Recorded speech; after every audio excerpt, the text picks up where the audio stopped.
ആഗോള തീർത്ഥാടന കേന്ദ്രമായ ചന്ദനപ്പള്ളി വലിയ പള്ളിയിലെ പെരുന്നാൾ പത്തനംതിട്ട ജില്ലയിലെ തന്നെ വലിയ പെരുന്നാളാണ്. ഇത്തവണ പക്ഷേ ഈ വെടിക്കെട്ട് അപകടത്തിന്റെ പശ്ചാത്തലത്തിൽ പള്ളിയിൽ നടത്തി വരാറുള്ള വെടിക്കെട്ടടക്കം നിർത്തിവെച്ചുകൊണ്ട്, അതായത് നടപ്പിലാക്കാതെ മറ്റൊരു പദ്ധതിയുമായാണ് പള്ളി കമ്മിറ്റി രംഗത്ത് വന്നത്. എന്താണ് ആ പദ്ധതി? തൃശൂർ പൂരത്തിന്റെ ഒരുക്കങ്ങളോടനുബന്ധിച്ചുണ്ടായ വെടിക്കെട്ട് അപകടത്തിന്റെ പശ്ചാത്തലത്തിൽ പരിശുദ്ധ സഭയുടെ സഭാതലവൻ പരിശുദ്ധ കാതോലിക്ക ബാബ തിരുമനസ്സുകൊണ്ട് സഭയിൽ ആഹ്വാനം നൽകി വെടിക്കെട്ട് പോലുള്ളതായ ദുരന്തപൂരിതമായ ആഘോഷങ്ങൾ, മറ്റ് ആഘോഷങ്ങളും പരമാവധി ഒഴിവാക്കി അത് ഭവനമില്ലാത്തവർക്ക് ഭവനം നൽകുവാനോ മറ്റേതെങ്കിലും ജീവകാരുണ്യ പ്രവർത്തനങ്ങൾക്കോ ചെലവഴിക്കുവാൻ ശ്രമിച്ചാൽ നല്ലതാണ് എന്നൊരാഹ്വാനം ബാബ തിരുമനസ്സുകൊണ്ട് നൽകി. കഴിഞ്ഞ ദിവസം ഞങ്ങൾ കൂടിയ കമ്മിറ്റിയിൽ ഈ ചിന്ത വരികയും ബാബ തിരുമേനിയുടെ ആ ആഹ്വാനത്തെ ഞങ്ങൾ അതുപോലെ തന്നെ സ്വീകരിക്കാമെന്ന് ഏകകണ്ഠേന കമ്മിറ്റി ഞങ്ങളെല്ലാവരും ചേർന്ന് തീരുമാനിക്കുകയുമാണ് ചെയ്തത്. ഈ പൈസ ബാബ തിരുമേനിയുടെ ആഹ്വാനം അനുസരിച്ച് ജീവകാരുണ്യപരമായ പ്രവർത്തനങ്ങൾക്ക്, പ്രത്യേകിച്ച് അടുത്ത വർഷത്തെ ഒരു ഭവന പ്രോജക്റ്റിലേക്ക് തന്നെ മാറ്റുക എന്നുള്ളതാണ് ഞങ്ങൾ ഉദ്ദേശിക്കുന്നത്. അങ്ങനെ ഇതിൻ്റെ ഈ ചെലവ് ഒരാൾക്ക് കൈത്താങ്ങാകാനായിട്ട് ഇടയാകട്ടെ എന്നുള്ള പ്രതീക്ഷയോടുകൂടിയാണ് ഈ വർഷം ഇങ്ങനെ തീരുമാനം ഞങ്ങൾ എടുത്തിരിക്കുന്നത്. എത്ര ഇവിടുത്തെ ഒരു വെടിക്കെട്ട് എന്ന് പറയുന്നത് വലിയ രീതിയിൽ നടത്തപ്പെടുന്ന ഒരു ചടങ്ങാണോ? ഞങ്ങൾ ശരിക്കും കൊടിയേറ്റ് മുതൽ കൊടിയിറക്ക് വരെയുള്ള 10 ദിവസങ്ങൾ എല്ലാ ദിവസവും തന്നെ ചെറിയ തോതിലുള്ളതായ വെടിക്കെട്ട്, മാലപ്പടക്കങ്ങൾ പൊട്ടിക്കുക, അതുപോലെ തന്നെ മറ്റ് പടക്കങ്ങളൊക്കെ പൊട്ടിക്കുക എന്നുള്ള ഒരു ക്രമീകരണമുണ്ട്. പ്രധാനമായിട്ടുള്ളത് മെയ് മാസം 7-ാം തീയതി റാസ കഴിഞ്ഞ് പ്രദക്ഷിണം കഴിഞ്ഞ് തിരിച്ച് ദേവാലയത്തിലെത്തി കഴിയുമ്പോഴാണ് പ്രധാനമായിട്ടുള്ള ഒരു വെടിക്കെട്ട്. അതുപോലെ തന്നെ ചരിത്രപ്രസിദ്ധമായ ചെമ്പെടുപ്പ് മെയ് മാസം 8-ാം തീയതി വൈകുന്നേരം അവസാനിക്കും. അതിനുശേഷവും ഒരു വെടിക്കെട്ട്, അങ്ങനെ 2 വെടിക്കെട്ടാണ് പ്രധാനമായിട്ടും നമ്മൾ നടത്തുന്നത്. ഇതൊക്കെ ഈ 1-ാം തീയതി മുതലുള്ള കൊടിയേറ്റ് മുതലുള്ളതായ എല്ലാ ദിവസങ്ങളിലെയും വെടിക്കെട്ടുകൾ ഒഴിവാക്കിക്കൊണ്ട് പള്ളി കോമ്പൗണ്ടിൽ ഒരു ദിവസം പോലും വെടിക്കെട്ട് വേണ്ട എന്നുള്ള തീരുമാനവും, അതോടൊപ്പം തന്നെ പള്ളിയുടെ ചെലവിൽ 1 രൂപ പോലും മുടക്കി വെടിക്കെട്ട് നടത്തേണ്ട എന്നുള്ള തീരുമാനത്തിലുമാണ് ഞങ്ങൾ എത്തിയിരിക്കുന്നത്. ചെമ്പെടുപ്പടക്കം വ്യത്യസ്തമായ ചടങ്ങുകൾ നടക്കുന്ന ഒരു പള്ളിയാണ്. എന്താണ് ആ ചടങ്ങുകൾ?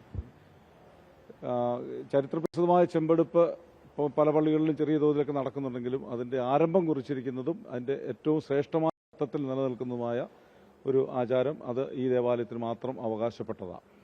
നമ്മുടെ ചെമ്പുമൂട് എന്ന് പറയുന്ന സ്ഥലത്ത് നിന്ന് 2 ചെമ്പുകളിലായിട്ട് ലക്ഷക്കണക്കിന് ആളുകൾ ചേർന്ന് ചെമ്പുമുട്ടിൽ നിന്ന് കൽക്കുരിശിങ്കലേക്ക് ചെമ്പെടുത്തുകൊണ്ടിരുന്ന ആഘോഷപരമായ ഒരു പ്രോഗ്രാമാണ്.